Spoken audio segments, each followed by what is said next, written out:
আসসালামু আলাইকুম এভরিওয়ান, নতুন ভিডিও নিয়ে আবারও চলে আসছি আপনাদের সামনে। আজ নিয়ে আসছি তুলতুলে নান রুটি রেসিপি। আজ আমি গার্লিক বাটার নান এবং নর্মাল নান দুটি আপনাদের সাথে শেয়ার করে দিচ্ছি। ঘরোয়াভাবে কীভাবে এই নানটি তৈরি করবেন সেই রেসিপিটি আজ আমি আপনাদের সামনে শেয়ার করছি। আশা করি ভিডিওটি ভালো লাগবে। ভিডিও ভালো লাগলে চ্যানেল সাবস্ক্রাইব করে দিবেন এবং পেজটি ফলো দিয়ে যাবেন। চলুন কথা না বাড়িয়ে দুই ধরনের নানের রেসিপিটি দেখে নিই। নান রুটি বানানোর জন্য প্রথমে তৈরি করে নিচ্ছি ব্যাটারটা। সেজন্য একটি মিক্সিং বোলে দিয়ে দিচ্ছি 2 কাপ আটার পরিবর্তে আপনারা ময়দা দিয়ে করতে পারেন, তবে আজ আমি নানগুলো আটা দিয়ে করে দেখাচ্ছি। এখন অ্যাড করে দিচ্ছি স্বাদমতো লবণ, অর্থাৎ এখানে 1 চা চামচ লবণ দিয়েছি। এখন দিয়ে দিচ্ছি চিনি, এখানে 1 টেবিল চামচ চিনি দিয়েছি। 1 টেবিল চামচ দিয়ে নিচ্ছি গুঁড়া দুধ। এখন দিয়ে দিচ্ছি 1 টেবিল চামচ ইস্ট। এই ইস্ট হলো এই নান রুটির মূল উপকরণ। এখন দিয়ে দিচ্ছি 1 টেবিল চামচ ঘি এবং 1 টেবিল চামচ সয়াবিন তেল। তবে আপনারা চাইলে শুধু সয়াবিন তেল দিয়ে এটা মাখিয়ে নিতে পারেন, কিন্তু যদি এই ঘিটা দেওয়া হয় তাহলে ইস্টের গন্ধটা থাকে না। শুকনো উপকরণগুলো আমি ভালোভাবে মিশিয়ে নিচ্ছি। এই তো দেখুন আটাটা দলাবদ্ধ হয়ে আসছে, অর্থাৎ এর মধ্যে আমি যে তেল ও ঘি দিয়েছি এটা পারফেক্ট ছিল, পরিমাণটা পারফেক্টভাবে দিয়েছি। এখন একটু একটু পানি দিয়ে এটা গোলা তৈরি করে নেব, একেবারে বেশি পানি দিব না। আর এখানে আমি কুসুম গরম পানি দিয়ে মেখে নিচ্ছি, এতে করে ইস্টটা অ্যাক্টিভ হবে। কুসুম গরম পানি পেলে ইস্ট অ্যাক্টিভ হয়। এই তো দেখুন আমি একটু একটু করে পানি দিয়ে এই ব্যাটারটা তৈরি করে নিলাম। একেবারেই নরম করে নিই, একেবারেই শক্ত করিনি, অর্থাৎ আমরা রুটি তৈরিতে যেমন রাখি তেমন রেখে নিলাম। এখন উপর দিয়ে একটু তেল লাগিয়ে নিচ্ছি। আর দেখুন পানির পরিমাণটা কেমন লেগেছে। 1 কাপ পানি থেকে এতটুকু রয়ে গিয়েছে। এখন আমি একটা রেপিং পেপার দিয়ে এটাকে ঢেকে রেখে দিব। ঢাকনা দিয়ে ঢেকে রেখে দিলে গরম স্থানেই রাখবো যেন ইস্টটা অ্যাক্টিভ হয় আর এই ব্যাটারটা ফুলে ওঠে। তাই ঢাকনা দিয়ে গরম স্থানে রেখে দেওয়ার চেষ্টা করবেন। তবে আমি এখানেই রেখে দিচ্ছি 1 ঘন্টার জন্য। 1 ঘন্টা পর ফিরে এসে আমি নান রুটিগুলো তৈরি করে নেব। এই তো দেখুন 1 ঘন্টা পর ফিরে এসেছি। এর মধ্যে এই দুটো ফুলে গিয়েছে। আমি প্রথমে এটা চেপে চেপে অতিরিক্ত বাতাসটা বের করে দিচ্ছি। এখন আবারও বেশ কিছুক্ষণ আমি মথে নিব। এখানে আমি প্রায় 2-3 মিনিট সময় নিয়ে আবারও মথে নিচ্ছি। আপনারাও অবশ্যই এই মুহূর্তে মথে নেবেন। এই মুহূর্তে ভালোভাবে মথে নিলে এই নান রুটিটা ভালোভাবে তৈরি করা যায়। এখন সবটাকে আমি 2 হাত দিয়ে ভালোভাবে মথে নিচ্ছি। মথে নেওয়া শেষে আমি ছোট ছোট করে ভাগ করে নিব। এই দুটাকে আমি টোটালি 6 ভাগে ভাগ করে নিচ্ছি। এখন প্রতি ভাগ নিয়ে এটাকে ভালোভাবে মথে রুটি বানানোর জন্য রেডি করে নিব। এই 6টাকে আমি গোল গোল করে নিয়েছি। এখন আমি রুটিগুলো বানিয়ে নিব। সেজন্য উপর দিয়ে একটু আমি আটা ছিটিয়ে দিয়েছি। এখন আমি রুটিটাকে বেলে নিচ্ছি।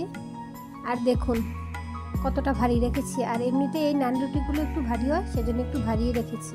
আর এদিকে চুলায় তাওয়া বসিয়ে দিয়েছি। তাওয়াটা গরম হয়ে আসাতে এর মধ্যে আমি এই নান রুটিটা দিয়ে দিয়েছি। হালকা আছে এটাকে ভেজে নিতে হবে। আর এই নান রুটিগুলো বেলে নেওয়ার সাথে সাথেই ভেজে নিতে হবে।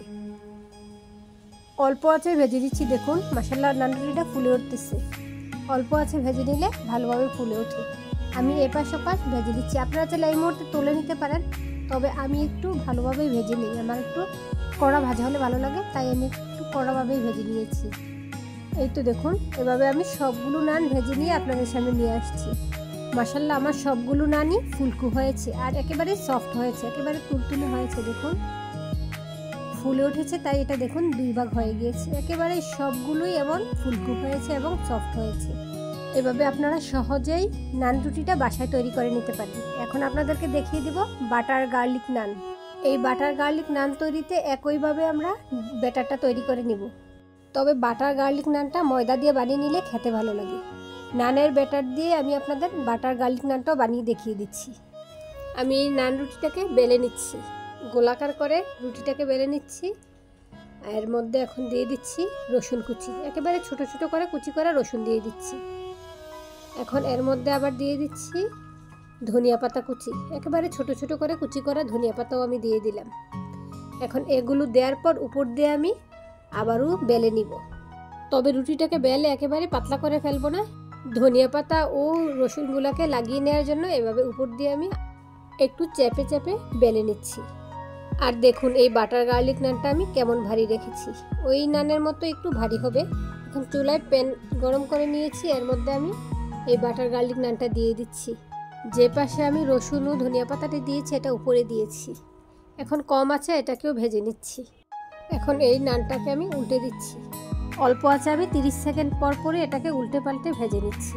কম আঁচ বলতে মিডিয়াম লোতে রেখেছি চুলার আঁচ। এখন আবারও উল্টে দিব। আর এরই মধ্যে এখন ফুলে উঠবে এই গার্লিক নানটা। আপনারাও অল্প আঁচেই ভেজে নেওয়ার চেষ্টা করবেন আর একেবারেই পুড়ে ফেলবেন না। এপাশ ওপাশ করে ভেজে নিচ্ছি। এপাশ ওপাশ করে ভেজে নেওয়া শেষে এর উপরে আমি বাটার ব্রাশ করে দিব। যেই পাশটাতে গার্লিক ও ধনিয়া পাতাটা রয়েছে ওই পাশটাতে আমি বাটারটা ব্রাশ করে দিচ্ছি।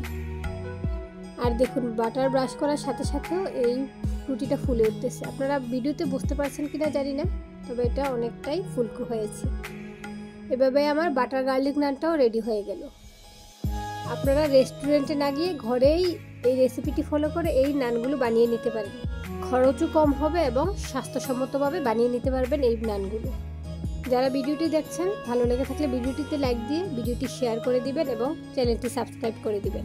আর যারা অলরেডি চ্যানেলটি সাবস্ক্রাইব করে ফেলেছেন তাদেরকে অসংখ্য ধন্যবাদ। তবে ভিডিও সম্পর্কে কোনো তথ্য জানার থাকলে আমাকে কমেন্টস করতে পারেন, আমি কমেন্টে উত্তর দিয়ে দিব। এই তো দেখুন নান রুটিটা পারফেক্টলি বানানো হয়ে গিয়েছে আর একেবারে সফট হয়েছে এবং ফুলকো হয়েছে। তাই আপনারা যারা এই ভিডিওটি দেখছেন তাদেরকে বলি বাইরে থেকে কিনে না এনে ঘরেই বানিয়ে ফেলুন এরকম বাটার নান এবং নান। মাশাআল্লাহ সবগুলো এই নান রুটি ফুলকো হয়েছে, তবে ভিডিওতে ভালোভাবে দেখাতে পারিনি। আবার চলে আসবো অন্য কোনো নতুন ভিডিও নিয়ে। সে পর্যন্ত সবাই ভালো থাকুন, সুস্থ থাকুন আর আমার চ্যানেলটি সাবস্ক্রাইব করে আমাকে সাপোর্ট করে যান। আল্লাহ হাফেজ, আসসালামু আলাইকুম।